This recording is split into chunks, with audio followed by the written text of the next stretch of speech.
মেস্তুরি নে ম্যাচটা ধরা আগুন ধরা দেহি রে বড় উস্তাদ রে দিছি রে বড় উস্তাদ এখন গ্যাসে ধরাইবে আগুন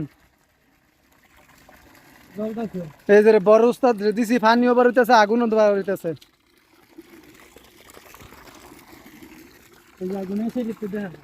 এই যে রে বড় উস্তাদ রে এদা উস্তাদ হিবি যা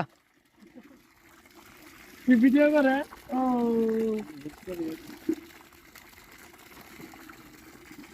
উস্তাদ আপনি কি করবো এলেন পানি উঠে নিজে নিজে আবার আগুনও ধরে আপনি গ্যাসের খনি দিয়ে দিতেছেন এই বাড়ি তো নিব সরকারে আই খেয়ে রে করছি এদের আগুনও ধরতেছে পানিও বার হইতেছে উস্তাদি করলেন কি আই খেয়ে রে